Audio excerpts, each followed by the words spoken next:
Get Warrior Tough, Mental Training 101 with Andrew Wittman and Dutch Coleman. And now back to Andrew and Dutch.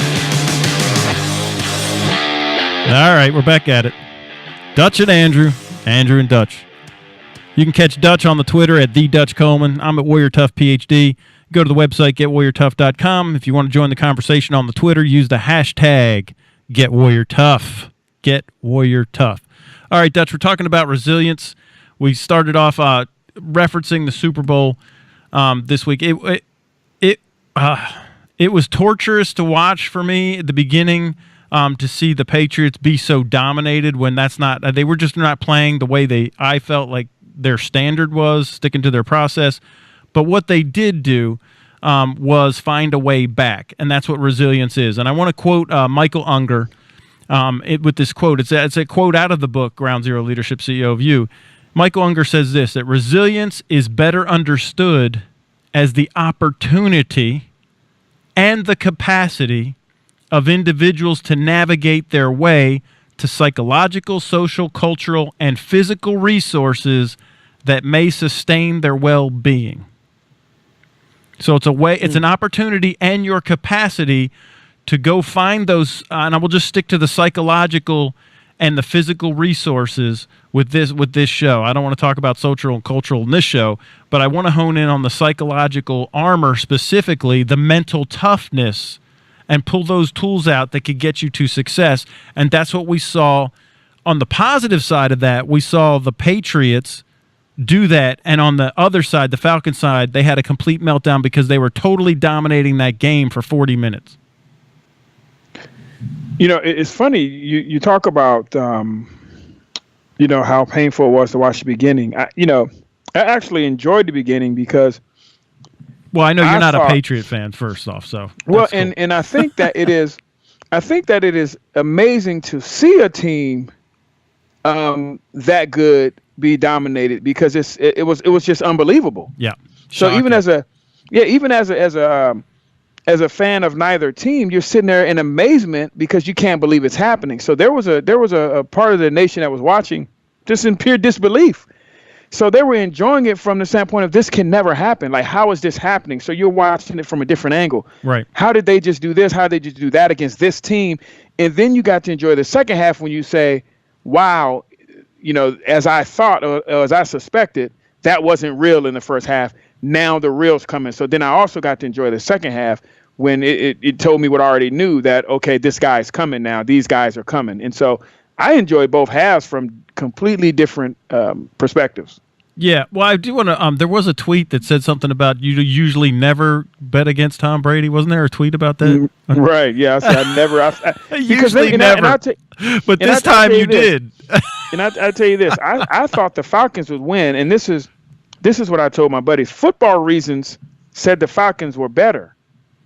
All the personnel that they had, the speed, all the advantages they had. Football reasons said they were better, but Tom Brady and Bill Belichick.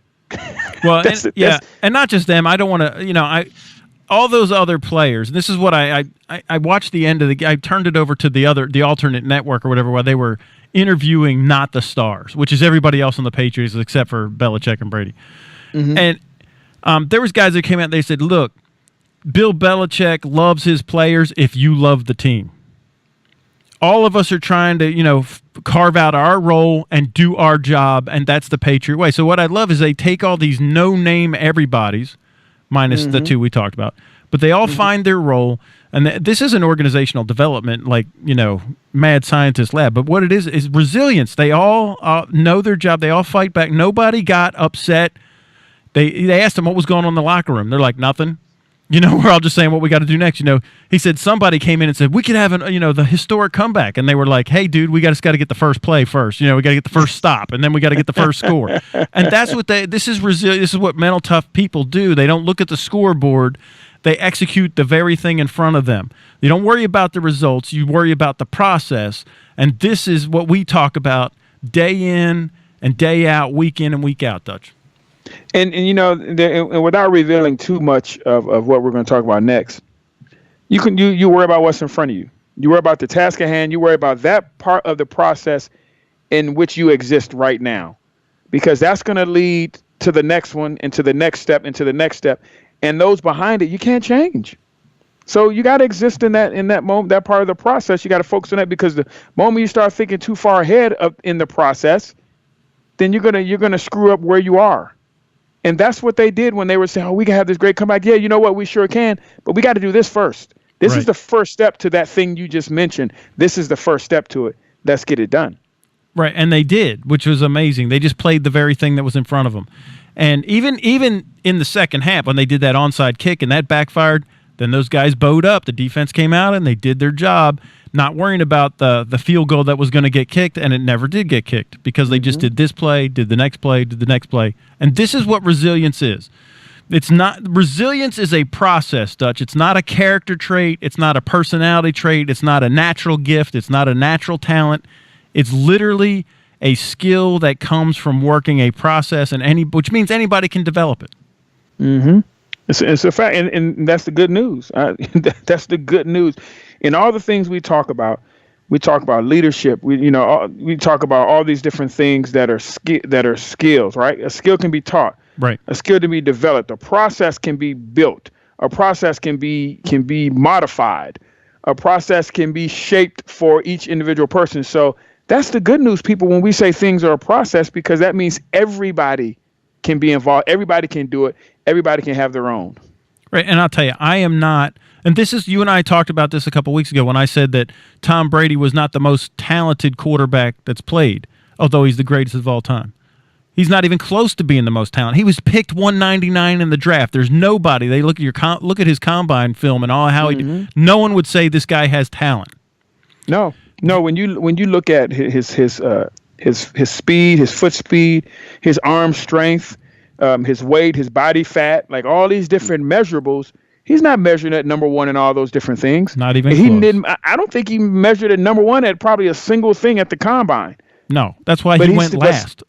I was going to say, but somehow he ended up being the number one guy overall, even though, I mean, in the history of this game, even though he didn't measure in any of those categories, number one.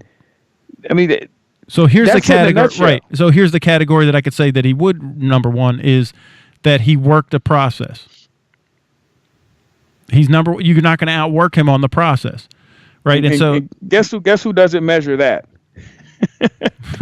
the NFL, it's like they are measuring all these things, but it's hard to measure my process because you hadn't seen it yet, right? So he even adopted like Belichick's process. I mean, he's worked in that system.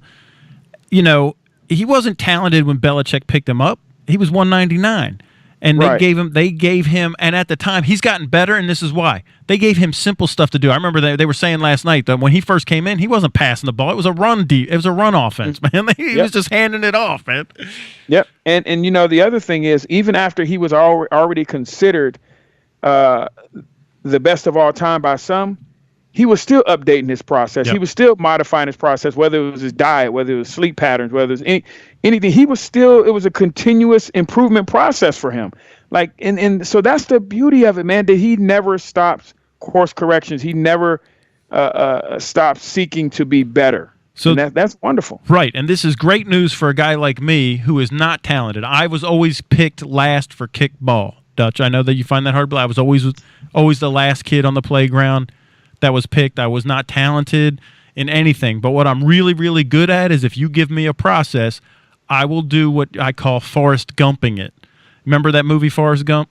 Oh yeah. They tell Forrest Gump, "Run, Forrest, run." What did he do? He'd run. He goes to boot camp, and they're like, "Gump, why did you put that rifle together so quickly?" He said, "Because you told me to, drill sergeant." He's like, "You're a genius, Gump." Right? So you just Forrest Gump stuff. If I had one talent, it's Forrest Gumping a process, man. And this is good news for any one of us that are not talented out there. You can turn into a talent, and you could become the greatest of all time, just like Tom Brady. Whether you love him or hate him, he went from not really talented at all, number 199 in the draft, and all that stuff that Dutch just said, to the greatest of all time. It's just amazing. And what he did is resilience and mental toughness to get there, even out of his own mouth after the game, Dutch. Mm-hmm. And it's, I cannot stress how important this is. This is good news, everybody, because you have to understand that Tom Brady is he's you and I. Yep. And that may sound to me, oh, the greatest football player of all time is me. Yeah, it's you, because we just said he was not this guy from the beginning. He was not born this way. He was not some athletic prodigy, some physical specimen that came out of the womb ready to take over the world. I mean, he wasn't Usain Bolt. He ain't Usain Bolt. You can't train. You can't. You could train, but you can't get that speed is natural, man. You know what I mean? Usain Bolt. You can't be some guy. I would never be Usain Bolt. And you gotta, and you can look at it. You can look at his body. You can look at everything he did. You can look at his college career. You can look at his high school career. You can look at all these things and say this guy wasn't born to be this. He grew into this. He developed into this. He wasn't born to do this. He made himself into what he is. And that's the beauty of it, because that's good news for you and I. Right. Resilience. He had an opportunity, and then he had the capacity to navigate psychological and physical resources. He was coached. Let's just put that in plain English. What he was coachable. When they had the mental coaching, the physical coaching, the skills coaching, he just did what they said. Mm-hmm. This is resilience. This is what when we teach our clients, Dutch, we give them very simple processes to do. I know every one of these processes tested, time tested. That most of them have been combat tested, and they're backed up with either neuroscience, hard data, or empirical data where there's research that bears it out. We don't just make stuff up, right? But so what we know is that when a client is not getting results, it's not the process. I already know every time it's because you're not doing the process. And that's where the resilience comes in, that you need to do the process even when you don't feel like doing it. That's mental toughness. Mm-hmm. Yep. It was funny when I'm watching it, and we say what we say. We do what we do with respect to mental toughness and mental toughness training center. And we've already alluded to this, but after the game, the first time I think I heard, I can't remember if it was Bob Kraft was the first guy to say mental toughness. I think he might have been the first one to mention those two words, and I was like, wow, that's good, because that's exactly what I was thinking the whole time. I'm sure that's exactly what you were thinking. Yep. So it validates what we do. When you hear that, I mean, that was one of the first things that came out of his mouth. Right. So, these folks aren't, flying by the seat of their pants when they're doing these things, man. This is by design.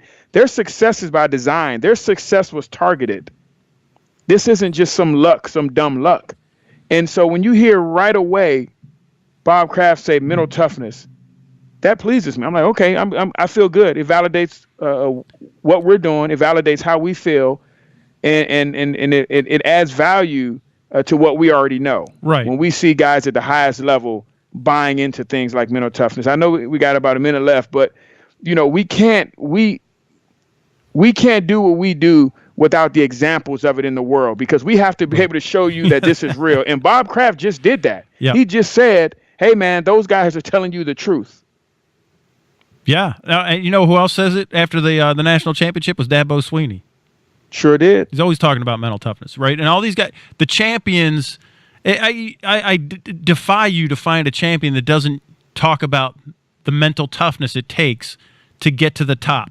And whether it's in business or in athletics, or it's the elite warriors, the SEALs, the Rangers, the Marines, the SF guys, this is the key component to performance. And again, it is not related to natural talent, gifts, and abilities. It is a process that can be developed by anyone at any time. Fact. All right, so are we up on a break? Did I go too long? Okay. No, we're good. All right, so you're listening to the Get Warrior Tough radio show with Dutch and Andrew. We're talking about resilience and mental toughness. And know this, you can build a process to get you there.